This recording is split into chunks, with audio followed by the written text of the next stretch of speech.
Good evening friends. आज हम लोग पढ़ेंगे क्लास 10th का चैप्टर लाइट। ठीक है, मैं राजशेखर, मैं आपको पढ़ाऊंगा फिजिक्स क्लास 9th की, क्लास 10th की, क्लास 11th की और क्लास 12th की। हम लोग आज स्टार्ट करते हैं अपना चैप्टर पहला, जिसका नाम है chapter light.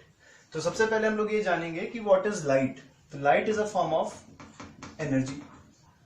Light is a form of energy. लेकिन सिर्फ लाइट फॉर्म एनर्जी नहीं होती। Light is not only a form of energy, इसका कुछ काम भी होता है। इसका काम क्या होता है? It allows us to see the objects around us. हम लोग को ये ऑब्जेक्ट्स देखने में मदद करती है। अब बात आती है लाइट कितने टाइप की होती है। तो ये लाइट होती है दो टाइप की। There are two types of light. Types होते हैं दो। पहला टाइप होता है मोनोक्रोमैटिक और दूसरा टाइप होता है पॉलीक्रोमैटिक। लाइट कितने टाइप्स की होती है, आगे के वीडियोस में हम लोग सिर्फ यही देखेंगे कि लाइट क्या क्या होता है लाइट का। जैसे लाइट का रिफ्लेक्शन होता है, लाइट का रिफ्रैक्शन होता है, लाइट का टोटल इंटरनल रिफ्लेक्शन होता है। हमको क्लास 10th के हिसाब से फिलहाल दो चीजें पढ़नी होती है। पहला पढ़ना होता है रिफ्लेक्शन ऑफ लाइट और दूसरा पढ़ना होता है रिफ्रैक्शन ऑफ लाइट। तो आज के लिए फिलहाल इतना ही। हम लोग अगले लेक्चर में आगे की बात करेंगे। Till then, good bye.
Good evening friends.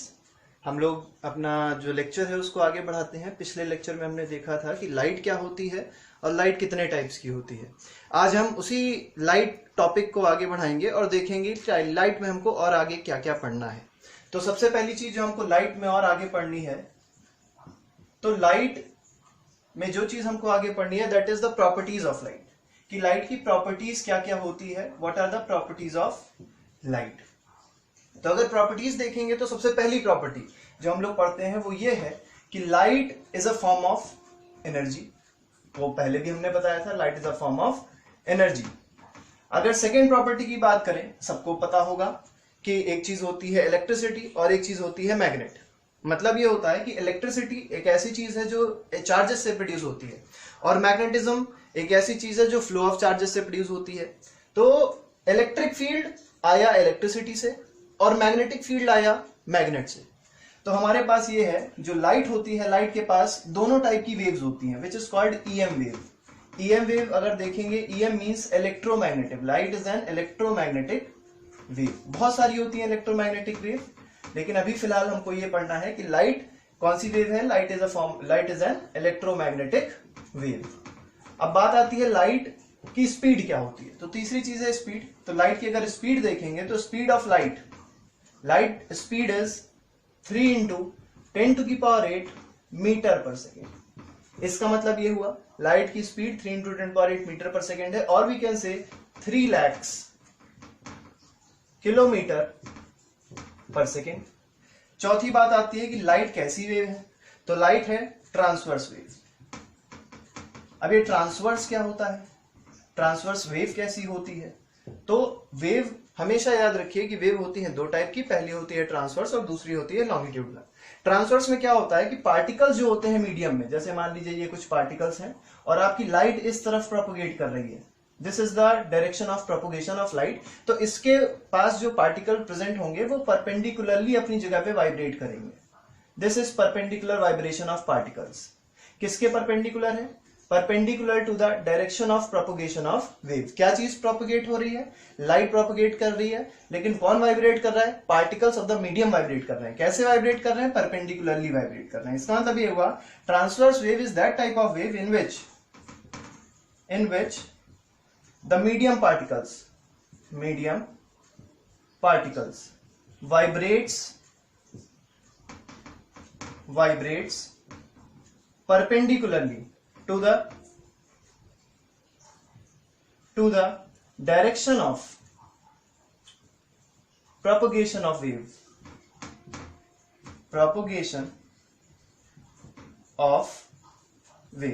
तो ये हमारे पास हुई चौथी प्रॉपर्टी जो हम लोग ने जिसको पढ़ा। चौथी प्रॉपर्टी थी light is a transverse wave.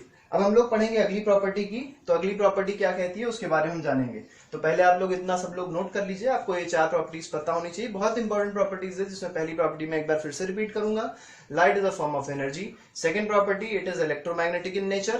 Third property, its speed is 3 into 10⁸ metre per second. The next property is the light is a transverse wave.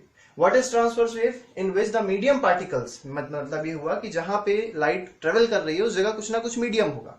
That medium particles vibrates perpendicular to the direction of propagation of wave. अब बात आती है medium की। तो medium से related एक बहुत important चीज है इसमें, ये लाइट को ट्रेवल करने के लिए मीडियम की जरूरत होती भी है और नहीं भी होती है।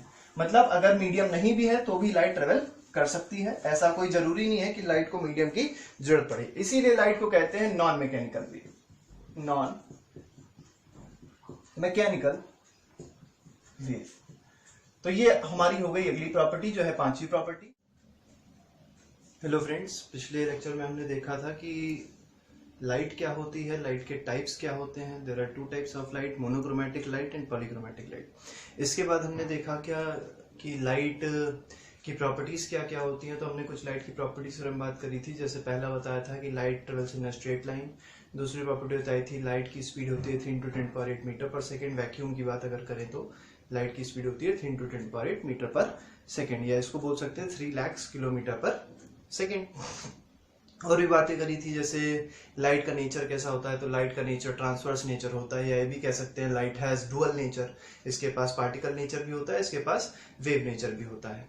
अब हम लोग आज एक नई चीज की बात करेंगे, लाइट की कुछ फिनोमेना की बात करेंगे जो हम लोग को मेन पढ़ना है। जैसे पहला फिनोमेना जो आता है वो है हमारे पास रिफ्लेक्शन ऑफ लाइट। दूसरा फिनोमेना जो हम पढ़ेंगे that is refraction of light. पहला रिफ्लेक्शन है और दूसरा क्या है? दूसरा है रिफ्रैक्शन ऑफ लाइट। तो बहुत इंपॉर्टेंट फिनोमेना है, बहुत जरूरी फिनोमेना है, पता होना चाहिए। सीबीएसई बोर्ड में, आईसीएसई बोर्ड में सभी में ये यूज होता है। फिनोमेना बहुत जरूरी है। मैं एक एक करके आपको सब कुछ इसके बारे में बताऊंगा। तो अगला टॉपिक जो हमारे पास आने वाला है वो है reflection of light. Reflection of light. अब हम थोड़ा सा ये करने जा रहे हैं कि लिखेंगे कम और बोलेंगे ज्यादा। ठीक है, लिखने का काम थोड़ा कम रहेगा क्योंकि लिखने में बहुत ज्यादा टाइम लगता है। अब हम बोलेंगे ज्यादा। आप लोग ऐसा करिएगा कि पॉज कर करके जो मैं बोलता हूँ उसको आप लोग कहीं नोट्स बना के लिख लीजिएगा। मैं एक बार आप लोग को बता देना चाहता हूँ कि आप लेट के इस वीडियो को मत देखिए। लेट के अगर आप सिर्फ टाइम पास करने के लिए देख रहे हैं तो मेरी एक आपसे उम्मीद है, मेरी आपसे एक मतलब कोई भी चीज है कि आप इस लेक्चर को ना ही देखें तो ज्यादा अच्छा है। जो सीरियस कैंडिडेट्स हैं वही इस लेक्चर को देखें तो उनको कुछ फायदा मिलेगा। अगर आप लेट के सिर्फ टाइम पास कर रहे हैं तो आपको इस लेक्चर से कुछ नहीं मिलने वाला है। तो हम टॉपिक स्टार्ट करने जा रहे हैं रिफ्लेक्शन ऑफ लाइट। तो नाम से पता चल रहा है रिफ्लेक्शन। रिफ्लेक्शन मतलब होता है बाउंसिंग बैक। रिफ्लेक्शन मतलब होता है बाउंसिंग बैक। किस चीज का बाउंस होना? जैसे हम लोग अगर एक बॉल फेंके, यहाँ पे एक बॉल अगर फेंके तो बॉल क्या होती है, वापस आती है। क्यों बॉल वापस आ रही है? क्योंकि ये जो सरफेस है ये हार्ड है। क्या है? हार्ड सरफेस है। अब यहाँ पे रिफ्लेक्शन ऑफ लाइट पढ़ना है। रिफ्लेक्शन ऑफ लाइट का मतलब होता है लाइट का बाउंस बैक होना। लेकिन लाइट किससे बाउंस बैक होती है? लाइट बाउंस बैक होती है हार्ड रिफ्लेक्टिंग सरफेस से। हार्ड रिफ्लेक्टिंग सरफेस से। इसका मतलब अगर आपसे पूछा जाए कि what is reflection of light, तो आप कहेंगे the bouncing back of light from a hard reflecting surface. अब ये रिफ्लेक्शन के जब रिफ्लेक्शन होता है लाइट का, तो उसमें कुछ नियम होते हैं। There are certain laws which are related to reflection of light. अब मैं उन्हीं लॉज के बारे में बताऊंगा। तो लॉ 1 जब देखते हैं तो लॉ 1 क्या कहता है, जैसे इसको पहले एक फॉर्मूला फिगर बनाना पड़ेगा। फिगर से मैं आपको इसको समझाऊंगा। जैसे मान लीजिए ये एक सरफेस है। अच्छा, जब भी ऐसा सरफेस बनाऊं तो इसमें याद रखिएगा पीछे शेडिंग करता हूं। शेडिंग जब करूंगा तो इसका मतलब ये है कि पीछे का पोर्शन जो है वो पॉलिश्ड है। ये हमने पॉलिशिंग करी है। जब भी मिरर बनाते हैं तो मिरर में हम लोग क्या करते हैं, पॉलिशिंग करते हैं। तो पीछे हमने पॉलिशिंग कर दी और सामने का जो सरफेस होगा that will be reflecting surface. और ऑब्जेक्ट जो रखा जाएगा वो हमेशा किधर रखा जाता है? रिफ्लेक्टिंग सरफेस के सामने। रिफ्लेक्टिंग सरफेस इधर है तो इसके सामने मतलब ऑब्जेक्ट जो होगा वो इधर होगा। अब ऑब्जेक्ट से निकलती है इंसिडेंट रे। अब मान लीजिए इंसिडेंट रे इधर आई, ठीक। अब जिस पॉइंट पे फॉल करती है, जिस पॉइंट पे रिफ्लेक्टिंग सरफेस के जिस पॉइंट पे वो इंसिडेंट रे फॉल करती है, this is incident ray IR. It is not infrared ray, it is incident ray IR. This point P is called point of incidence. ये क्या है? Point of incidence है। अब होगा क्या? क्योंकि रिफ्लेक्शन होना है, बाउंस बैक होना है, तो ये रे इधर कुछ निकल जाएगी। अब ये ऐसे ही नहीं निकल जाती कि किसी तरफ चली आएगी, इधर चली आएगी, इधर, हमेशा ऐसा नहीं होता। वो एक पर्टिकुलर डायरेक्शन में जाती है। और डायरेक्शन कौन डिसाइड करता है? वो डायरेक्शन डिसाइड करता है इस पॉइंट पे। अगर हम नॉर्मल की बात करें, इस पॉइंट पे हम नॉर्मल ड्रॉ करते हैं और ये नॉर्मल डिसाइड करता है कि रिफ्लेक्टेड रे का, दिस इज रिफ्लेक्टेड रे, उसका डायरेक्शन क्या होगा। अब यहाँ पे दो एंगल की बात आएगी। पहला एंगल होता है ये एंगल कहलाता है एंगल ऑफ इंसिडेंस। अब अगर देखेंगे what is angle of incidence, तो पहले ये बता देना चाहता हूं कि ये लाइट कौन सी है। ये लाइट है, ये लाइट नहीं है, ये एक इमेजिनरी रे है।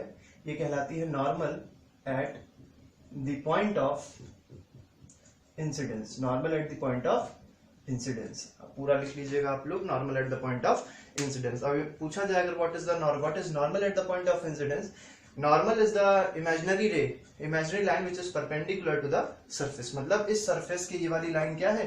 परपेंडिकुलर है। मतलब अगर पूछा जाए एंगल कितना बनेगा, तो ये एंगल जो बनेगा दैट इज 90 डिग्री। ठीक, हम इसको भी फिलहाल मिटा रहे हैं, इसका कोई काम यहाँ पे नहीं है, लेकिन आपको पता होना चाहिए नॉर्मल का मतलब क्या होता है। नॉर्मल का मतलब होता है ऐसी imaginary line which is normal to the, which is perpendicular to the surface, ठीक, जिसपे हम लोग रिफ्लेक्शन करा रहे हैं। अब देखिए, अगर पूछा जाए what is angle of reflection, तो सिंपल काम हो जाएगा। The angle of reflection is the angle between incident ray and normal at the point of incidence. ऐसे अगर ये वाला एंगल पूछा जाए तो ये हो जाएगा एंगल ऑफ रिफ्लेक्शन। R मतलब है रिफ्लेक्शन, I मतलब है इंसिडेंस। तो I is angle of incidence, R is angle of reflection. पूछा जाए what is angle of reflection, तो आप कहेंगे the angle between reflected ray and normal is called angle of reflection. अब अगर पहले लॉ की बात करें, लॉ 1 की बात करें, तो लॉ 1 ये कहता है कि ये दोनों एंगल हमेशा क्या रहने चाहिए? सेम रहने चाहिए। That angle of incidence is equal to angle of reflection. पहला लॉ ये कहता है in case of a reflection the angle of incidence should be equal to angle of reflection. अब दूसरा लॉ क्या कहता है? दूसरा लॉ भी बहुत सिंपल बात कहता है। दूसरा लॉ क्या कहता है? दूसरा लॉ कहता है कि इंसिडेंट रे, रिफ्लेक्टेड रे और नॉर्मल, तीनों चीज, फिर से सुनिए, incident ray, reflected ray and normal at the point of incidence, ये जो तीनों चीजें हैं ये कहाँ लाई करती हैं? सेम प्लेन पे लाई करती है और सेम पॉइंट पे लाई करती है। आप पॉइंट नहीं भी लिखेंगे तो चलेगा, सिर्फ आपको लिखना है incident ray, reflected ray and normal at the point of incidence lies on same plane. This is second law of reflection. अब इस पे कुछ क्वेश्चंस आते हैं। क्वेश्चंस क्या आते हैं? जैसे पहला क्वेश्चन अगर बात करें कि पहला क्वेश्चन क्या आएगा हमारे बोर्ड के एग्जाम में, 1 नंबर का क्वेश्चन आ सकता है कि if angle of incidence is 45 degree, what is angle of reflection. अगर एंगल ऑफ इंसिडेंस 45 डिग्री का है तो एंगल ऑफ रिफ्लेक्शन क्या होगा? तो देखिए यहाँ से पता चल रहा है, अगर एंगल ऑफ इंसिडेंस बराबर एंगल ऑफ रिफ्लेक्शन होता है, यही तो लॉ 1 है। तो अगर ये 45 डिग्री है एंगल ऑफ इंसिडेंस, तो ये भी कितना हो जाएगा? 45 डिग्री हो जाएगा। बेसिक सी बात है। पूछा जाएगा ये 50 डिग्री है तो ये कितना हो जाएगा? ये भी 50 डिग्री हो जाएगा। अब मान लीजिए पूछा जाए कि if angle of incidence is 30 degree, angle of incidence is, दूसरा क्वेश्चन, पहला तो सिंपल हो गया, ये एंगल I दिया है, एंगल R हम लोग को निकालना है। दूसरा क्वेश्चन दिया गया है, angle of incidence is 30 degree what is the angle between incident ray and reflected ray. अब देखिए इस क्वेश्चन में पूछा गया है कि what is the angle between incident ray and reflected ray, मतलब हमको ये वाला एंगल बताना है। तो अगर ये 30 है तो ये भी तो 30 होगा। अगर एंगल ऑफ इंसिडेंस 30 है तो एंगल ऑफ रिफ्लेक्शन भी क्या होगा 30। तो पूरा एंगल क्या हो गया, पूरा एंगल हो गया 60 डिग्री। सिंपल सा बिल्कुल क्वेश्चन है। तो अगर पहला क्वेश्चन ये बोला जाएगा एंगल ऑफ इंसिडेंस क्या है तो एंगल ऑफ रिफ्लेक्शन बताना होगा। दूसरे क्वेश्चन में बोला जाएगा if angle of incidence is 30 degree what is the angle between incident ray and reflected, जो हम लोग आसानी से बता सकते हैं। अगला क्वेश्चन क्या आता है, अगला क्वेश्चन आता है कि if angle of incidence is equal to 30 degree. Question number 3, question number 3 क्या आएगा, if angle of incidence is 30 degree what is the angle between reflected ray and the surface, reflected ray and the surface that is joined with it, जो भी है उसके साथ surface, उसमें angle of reflection के साथ जो एंगल बनेगा रिफ्लेक्टेड रे और सरफेस के बीच का एंगल क्या होगा, ये हम लोग को बताना है। तो अगर देखेंगे कि ये मान लीजिए 30 डिग्री दिया हुआ है, this angle of reflection is 30 degree है। अगर एंगल आई भी 30 होता तो एंगल आर 30 हो जाता। एंगल आर 30 हो जाता तो ये कितना हो जाता, ये हो जाता 60 डिग्री, क्योंकि पूरा एंगल कितना होता है 90। अब ये हो गया 30 तो ये बचा कितना, ये बचा 60 डिग्री। इतनी बात क्लियर है सभी को, बिल्कुल क्लियर होगी हमारे हिसाब से। अगर नहीं क्लियर है तो आप एक बार इसको बैक में लेके जा सकते हैं और फिर से इस चीज को पूरा देख सकते हैं। अब हम लोग आगे बढ़ते हैं। ये हमारा टॉपिक था जिसको हम लोग कहते हैं रिफ्लेक्शन ऑफ लाइट। अब ये रिफ्लेक्शन के हमको कुछ एप्लीकेशंस पढ़े हैं कि रिफ्लेक्शन कहाँ पे होता है। तो रिफ्लेक्शन में हमको जो मेन चीज पढ़नी है वो पढ़ना है। हम लोग आगे बढ़ते हैं। ये हमारा टॉपिक था जिसको हम लोग कहते हैं रिफ्लेक्शन ऑफ लाइट। अब ये रिफ्लेक्शन के हमको कुछ एप्लीकेशंस पढ़े हैं कि रिफ्लेक्शन कहाँ पे होता है।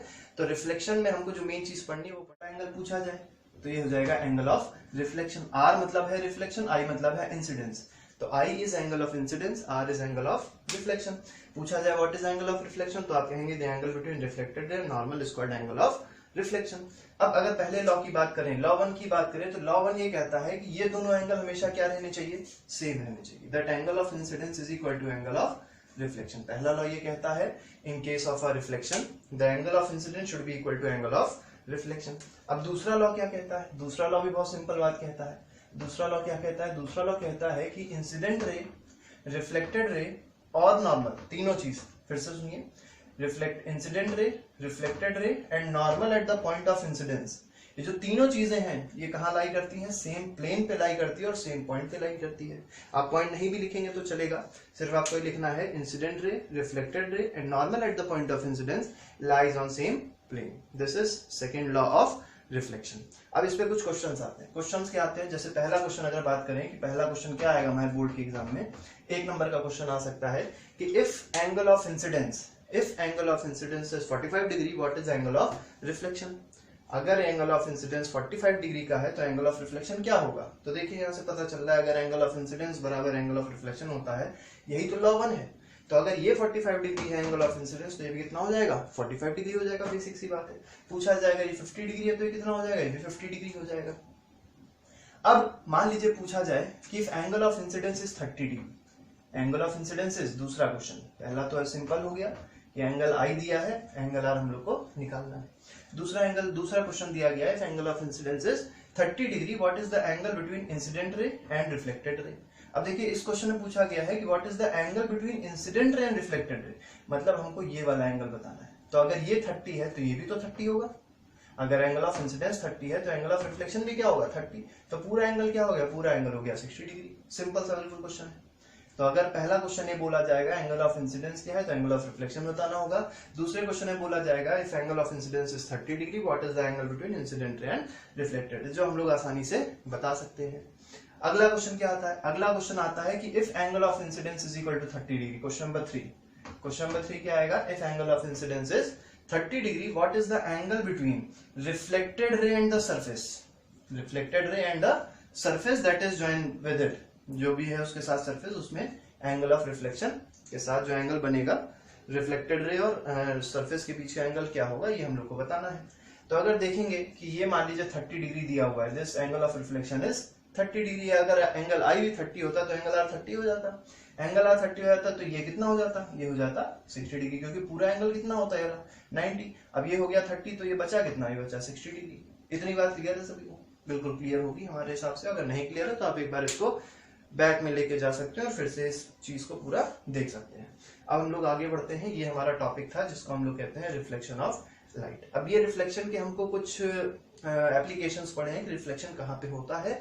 तो रिफ्लेक्शन में हमको जो मेन चीज पढ़नी है वो पढ़ना है। हम लोग आगे बढ़ते हैं, ये हमारा टॉपिक था जिसको हम लोग कहते हैं रिफ्लेक्शन ऑफ लाइट। अब ये रिफ्लेक्शन के हमको कुछ एप्लीकेशंस पढ़े हैं कि रिफ्लेक्शन कहाँ पे होता है।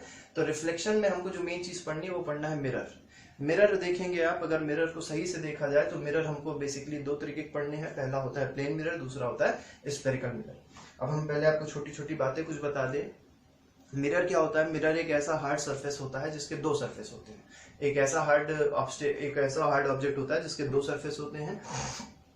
पहला सरफेस कहलाता है रिफ्लेक्टिंग सरफेस और दूसरा सरफेस हो जाएगा पॉलिश सरफेस। पॉलिशिंग जो होती है वो अक्सर सिल्वर की होती है, उसके ऊपर फिर कॉपर चढ़ा देते हैं और हम लोग एक मिरर बना लेते हैं। अगर मिरर को एक प्लेन सरफेस से बनाया गया तो उसको बोलते हैं प्लेन सरफेस, और अगर मिरर को एक स्फेरिकल सरफेस से बनाया गया तो उसको बोलते हैं स्फेरिकल मिरर। स्फेरिकल मिरर फिर अगेन दो पार्ट में डिवाइड होते हैं, जिसमें पहला पार्ट आता है कॉनकेव मिरर, दूसरा पार्ट आता है कॉन्वेक्स मिरर। अब मैं आपको एक एक करके सभी तरीके से मिरर बताऊंगा कि मिरर क्या होते हैं और क्या क्या उनकी प्रॉपर्टीज होती हैं, कैसी कैसी इमेज फॉर्मेशन मिरर में होती है। थोड़ा सा ये रिटन पोर्शन है, आप लोग इसको लिख लीजिएगा अपने आप से जो मैं बोलता जा रहा हूँ। अब आगे बढ़ते हैं हम लोग, जो अगला टॉपिक है उसका नाम है मिरर्स। बहुत ध्यान से समझिएगा मिरर क्या होते हैं। तो अगर मिरर देखा जाए तो मिरर होते हैं हमारे पास बेसिकली दो। पहला हो गया प्लेन और दूसरा हो गया स्फेरिकल। अब देखिए कुछ क्वेश्चन यहीं से बन जाएंगे कि प्लेन मिरर क्या होते हैं। प्लेन मिरर वो मिरर होते हैं जिनका सरफेस कैसा होता है? स्मूथ प्लेन होता है। स्फेरिकल मिरर वो होते हैं जिनका सरफेस कैसा होता है? स्फेरिकल होता है। अब प्लेन मिरर में अगर पूछा जाए, ये आपका सिंपल मिरर है। प्लेन मिरर जो घरों में हम लोग जो अपनी शक्ल वकल देखते हैं, सुबह उठ के जो शीशा देखते हैं, that is plane mirror. Spherical mirror अक्सर घरों में नहीं यूज किया जाता क्योंकि थोड़ा कॉस्टली भी होता है और प्लस इसका कोई काम वैसा होता भी नहीं है। इसको कुछ मेडिकल पर्पसेस में यूज करते हैं या शेविंग मिरर्स के रूप में यूज करते हैं, वो अलग अलग बातें हैं, मैं आपको बाद में बताऊंगा। लेकिन अगर पहले हम लोग प्लेन मिरर की बात करें तो प्लेन मिरर में देखिए सरफेस बिल्कुल प्लेन था। जब सरफेस प्लेन है, अगर आपसे पूछें कि इस सरफेस का रेडियस कहाँ पे होगा, तो इस सरफेस का रेडियस होगा इन्फिनिटी पे। कहाँ होगा रेडियस? इन्फिनिटी पे। अभी मैं आपको बहुत सारी चीजें बताने वाला हूँ कि फोकल लेंथ क्या होती है, रेडियस ऑफ कर्वेचर क्या होता है, फोकस क्या होता है, सेंटर ऑफ कर्वेचर क्या होता है, पोल क्या होता है। तो उससे पहले आप ये समझिए कि इसका रेडियस क्या होता है। एक प्लेन मिरर का रेडियस होता है इन्फिनिटी। इस पे बहुत सारी बातें आएंगी। अभी मैं यही बताऊंगा आपको कि focal length of a plane mirror is infinity, radius of curvature of a plane mirror is infinity. अब उससे पहले हम ये समझते हैं कि क्या है ये प्लेन मिरर, इसमें इमेज फॉर्मेशन कैसे होती है, कैसी कैसी इमेज इसमें बनती है। तो मान लीजिए ये हमने एक ड्रॉ कर ली, इमेजिनरी लाइन है ये, इसको कहते हैं प्रिंसिपल एक्सिस। Principal axis. अगर इस इमेजिनरी लाइन को देखेंगे तो इमेजिनरी लाइन कहाँ से पास हो रही है? मिरर से पास हो रही है। ये इमेजिनरी लाइन कहलाती है प्रिंसिपल एक्सिस और ये हमेशा परपेंडिकुलर होती है सरफेस से। इस पॉइंट को देखेंगे, जो पॉइंट ऑफ इंटरसेक्शन होता है इमेजिनरी लाइन और मिरर का, वो कहलाता है पोल। अगर आपसे पूछा जाए व्हाट इज पोल, तो आप कहेंगे अगर स्फेरिकल मिरर में पोल देखा जाए तो pole is the centre of the sphere, या the centre of the mirror is called pole. Centre of sphere नहीं, the centre of the mirror is called pole. यहाँ पे अगर आप देखेंगे प्लेन मिरर के केस में, तो प्लेन मिरर में हम लोग कह सकते हैं pole is the intersection of principal axis with mirror. तो पहला पार्ट ये हुआ। अब देखिए इसमें इमेज की फॉर्मेशन कैसे होती है। जैसे मान लीजिए हम एक पॉइंट ऑब्जेक्ट की बात करें, मान लीजिए एक पॉइंट ऑब्जेक्ट है। अब इसकी ये ऑब्जेक्ट हमारे पास, इसको ओ से रिप्रेजेंट कर सकते हैं। तो हमको पता है ये अगर ऑब्जेक्ट 10 सेंटीमीटर दूरी पे है तो इसकी इमेज भी कहाँ बनेगी? इसकी इमेज इधर से 10 सेंटीमीटर दूरी पे बनती है। सबको ये चीज पता होगी कि जितनी दूर ऑब्जेक्ट होता है, सबने क्लास 8 में पढ़ा होगा कि प्लेन मिरर के केस में जितनी दूर ऑब्जेक्ट होता है उतनी दूर इमेज भी होती है। जो साइज ऑब्जेक्ट का होता है वही साइज इमेज की भी होती है। लेकिन ऐसा होता क्यों है वो आज मैं आपको बताऊंगा। वैसे ये 8th में भी पढ़ाया जाता है, लेकिन आप फिर से समझ लीजिए कि इमेज फॉर्मेशन कैसे होती है। बिल्कुल एग्जैक्ट फिगर तो नहीं बना पाऊंगा, मेरे पास इस समय स्केल पेंसिल नहीं है उस तरीके की अवेलेबल, लेकिन फिलहाल मैं आपको बताता हूँ कि इमेज फॉर्मेशन इसमें कैसे होती है। देखिए हमेशा याद रखिएगा कि इमेज फॉर्मेशन के लिए कम से कम हमको दो रिफ्लेक्टेड रेस का इंटरसेक्शन होना बहुत जरूरी है। दो रिफ्लेक्टेड रेस का इंटरसेक्शन होना बहुत जरूरी है। अगर इंटरसेक्शन नहीं हो रहा तो हम लोग इमेजिन कर लेते हैं कि इंटरसेक्शन होगा। जब रियली इंटरसेक्शन होगा, जब रियल इंटरसेक्शन होगा, तो जो इमेज फॉर्म होगी उसको कहेंगे रियल इमेज। और जब इमेजिनरी इंटरसेक्शन होगा, मतलब जब हम लोग जबरदस्ती उसको मीट कराएंगे किसी पॉइंट पे, तो उसको कहेंगे हम लोग वर्चुअल इमेज। मतलब इमेजिनरी इंटरसेक्शन जब होगा लाइट का। अब देखिए मान लीजिए ऑब्जेक्ट था, जो ऑब्जेक्ट है तो पहली लाइट जाएगी पोल पे। जब इधर पहली light I, this is incident ray, ये किधर निकल जाएगी? इस तरफ निकल गई, बराबर के एंगल होने चाहिए। दूसरी लाइट मान लेते हैं हम लोग स्ट्रेट गई। अब जब लाइट स्ट्रेट जाएगी, नॉर्मली फॉल करेगी, तो एंगल ऑफ इंसिडेंस क्या हो गया, इस केस में नॉर्मल भी यही है, इंसिडेंट रे भी यही है, एंगल ऑफ इंसिडेंस इस केस में क्या हो गया, जीरो हो गया। इस केस में अगर एंगल ऑफ इंसिडेंस जीरो हो गया तो एंगल ऑफ रिफ्लेक्शन भी क्या हो जाएगा, जीरो। अगर एंगल ऑफ रिफ्लेक्शन जीरो हो गया तो लाइट कैसे हो जाएगी, वापस चली आएगी। अब देखिए, ये अगर देखेंगे दिस इज रिफ्लेक्टेड रे 2, और अगर इस रे को देखा जाए दिस इज रिफ्लेक्टेड रे 1। क्या ये रिफ्लेक्टेड रे 1 रिफ्लेक्टेड रे 2 के साथ कभी मीट कर सकती है, कभी नहीं मीट करेगी। ये उधर जा रही है तो कोई मीट करने का सवाल ही नहीं होता। तो हमने किया क्या कि इसको पीछे एक्सटेंड कर दिया, इसको पीछे एक्सटेंड कर दिया, इस रे को, इस रिफ्लेक्टेड रे को, दोनों कहाँ मीट कर गई, यहाँ मीट कर गई। अब मैं अगर आपसे पूछूं, देखिए थोड़ा सा डिस्टेंस का हेरफेर हुआ है, उसमें ज्यादा चिंता मत करिए। आप लोग कॉपी में जब बनाएंगे तो ये डिस्टेंस और ये डिस्टेंस बराबर की बनाएंगे, आ भी जाएगी बराबर की, उसमें कोई चिंता की बात नहीं है।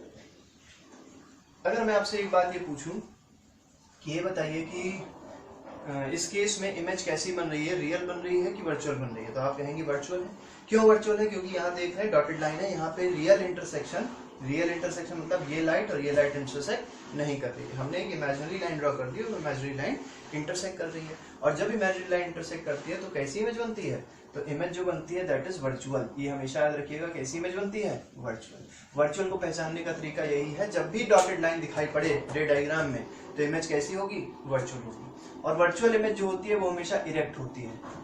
इरेक्ट मतलब का क्या होता है वो भी समझिए।